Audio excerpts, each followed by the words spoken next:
Friends எல்லாரும் எப்படி இருக்கீங்க? எல்லாரும் நல்லா இருக்கீங்கன்னு நினைக்கிறேன். கந்தன் அருளால் அனைவரும் நலமுடன் இருக்கட்டும். பணம் பத்தும் செய்யும், உறவுகள் நம்மளை மதிக்கிற விதமும் பணத்தால் அப்படிங்கிறத நம்ம எடுத்துட்டு சில கருத்துக்களை ஒரு கதை மூலயமா நான் உங்களுக்கு சொல்ல விரும்புகிறேன். ஒரு சின்ன கூடு, அந்த கூட்டிலேருந்து தான் எல்லா பறவைகளும், அதாவது ஒரு 4-5 பறவைகள் அந்த கூட்டிலேருந்து தான் வெளில வருது. ஆனால் அந்த ஒவ்வொரு பறவைகளும் ஒவ்வொரு இடம் மாறி ஒவ்வொரு திசை மாறி வாழ ஆரம்பிச்சிடுறாங்க. அதில் ஒரு பறவை நல்லாவே இருக்குது. இடையில பார்த்தீங்கன்னா அந்த பறவை கஷ்டப்படுது. திரும்ப அதாவது பறக்கும்போது விழுந்து திரும்ப பறந்து திரும்ப விழுந்து அப்படி அடி மேலே அந்த ஒரு பறவைக்கு அடி விழுது. ஆனால் இன்னொரு பறவைகளுக்கும் அடி விழுது. அது ஆனால் பலமாக வெளில தெரியல. ஆனால் இந்த பறவைக்கு விழுந்த அடி மட்டும் கொஞ்சம் பலமாக வெளில தெரியுது.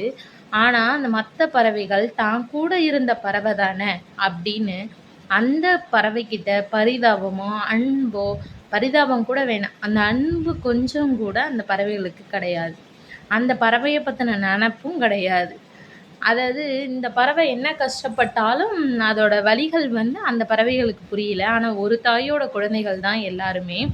அந்த ஒரு தாயோட அந்த குட்டி பறவைகள் அத்தனைக்குமே ஒரே எண்ணம் இருக்கும், அதே மாதிரி ஒரே பார்வை இருக்கும் அப்படிங்கிறத நம்ம உண்மையிலே உணர முடியாது.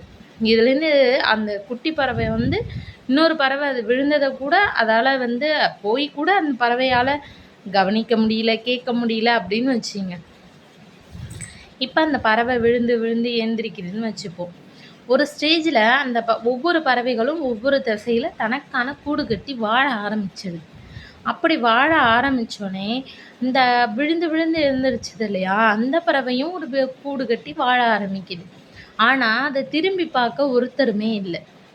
ஆனால் அது சொந்த காலில் நிற்கிது. ஆனால் அந்த குட்டி பறவைக்கிட்ட அந்த தனியாக கூடு கட்டி வாழுது இல்லையா விழுந்து, அதுக்கிட்ட ஒரு நல்ல பழக்கம், மற்றவங்களுக்கு ஹெல்ப் பண்ணுற பழக்கம். இன்னொன்று பார்த்தீங்க அப்படின்னா உதவி செய்யுது. இவங்க யாருமே இவங்களை திரும்பி பார்க்கல. ஆனால் அந்த குட்டி பறவை இவங்களுக்கெல்லாம் அவ்வளோ செஞ்சுருக்கு. தான் விழுந்தாலும் அவங்க விழக்கூடாதுன்னு நினச்சிருக்கு அந்த பறவை. ஆனால் கடைசி வரைக்கும் அந்த பறவைக்கு கஷ்டம் மட்டும்தான். ஆனால் கடவுள் இதை இந்த பறவைகள் பார்க்கல. ஆனால் கடவுள்னு ஒருத்தர் பார்க்குறாரு. அந்த பறவையை கொஞ்சம் கொஞ்சமாக படிப்படியாக உயர்த்துறாரு. ஏன்னா அந்த பறவை நல்லா இருந்தப்ப அந்த பறவைக்கு அதை எப்படி ஒன்றை நம்ம சேமித்து நமக்காக வச்சுக்கணும் அப்படின்னு அந்த பறவைக்கு தெரியலை.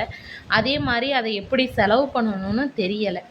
அதை கொஞ்சம் கொஞ்சமாக கடவுள் ஒரு ரூபத்தில் கற்றுக் கொடுக்குறாரு. அந்த பறவை கொஞ்சம் கொஞ்சமாக தான் அதை கற்றுக்குது.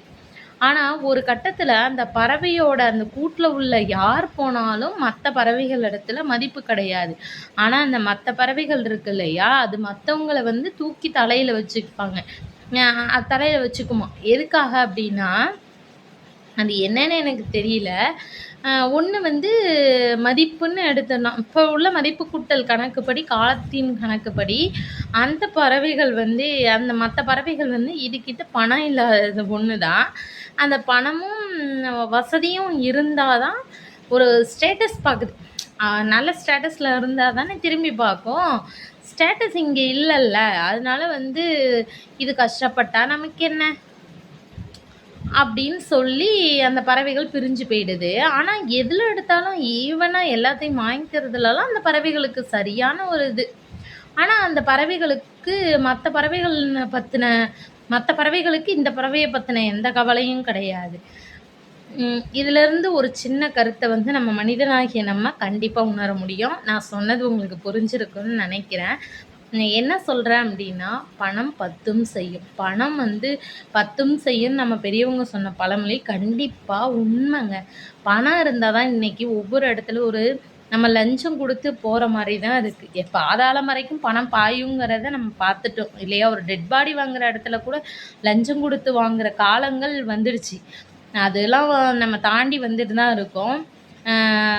இன்னும் கொஞ்சம் பார்த்தீங்கன்னா உள்நோக்கி பார்த்தீங்கன்னா, கஷ்டப்படுறவனை தூக்கி விடுறதுக்கு கூட அவனை எப்படி கீழே இறக்கி விடலாம் தான் இந்த உலகம் பார்க்குதே தவிர, கஷ்டப்படுறவனுக்கு கை கொடுத்து அவனை தூக்கி விடுவோங்கிற எண்ணம் இல்லை.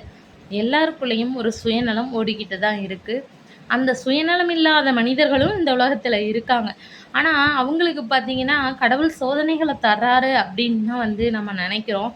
உண்மையிலே ஒவ்வொரு சோதனையிலையும் கடவுள் நம்ம கூட யார் உறுதியாக இருக்காங்க அப்படிங்கிறத கண்டிப்பாக நம்மளுக்கு உணர்த்துவார். இந்த உணர்ந்து பார்த்தீங்கன்னா மட்டும்தான் புரியும். நான் வந்து ஒரு எப்படி சொல்கிறது, ஒரு சின்ன அட்வைஸாக சொல்கிறேன். யாருக்கு ஹெல்ப் பண்ணாலும் சரி, யாருக்கு உதவி செஞ்சாலும் சரி, முன்பின் அறியாமல் நம்ம செய்கிறோம் இல்லையா, அந்த உதவி வந்து நம்ம தலைமுறையை கண்டிப்பாக காக்கும்.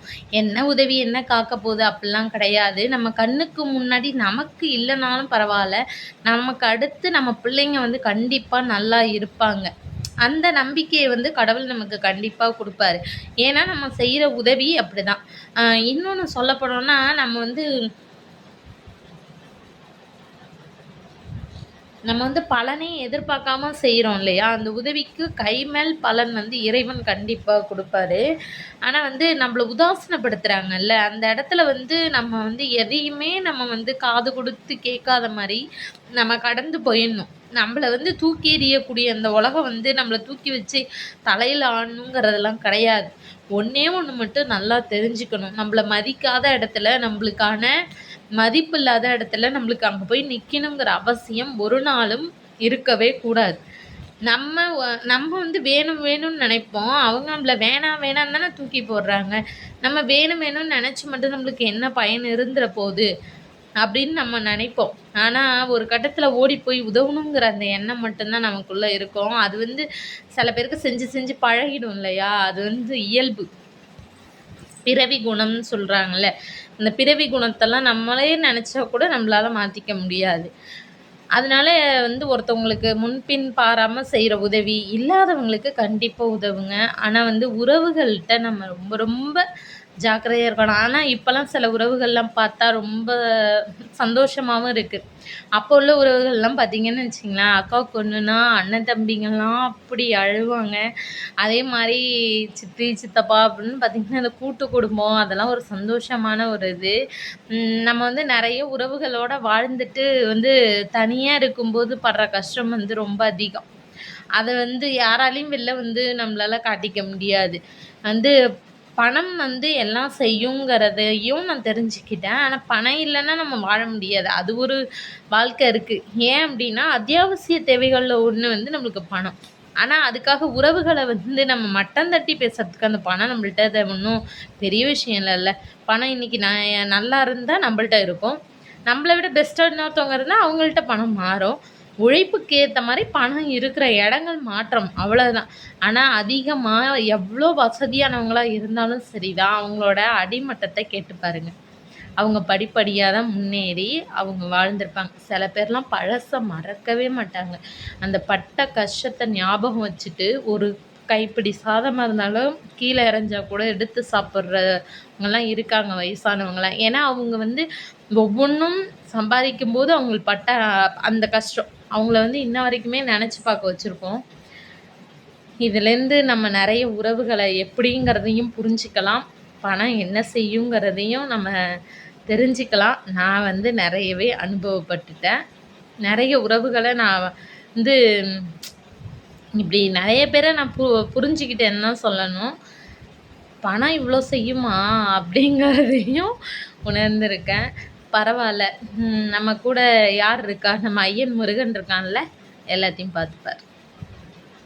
Thank you friends.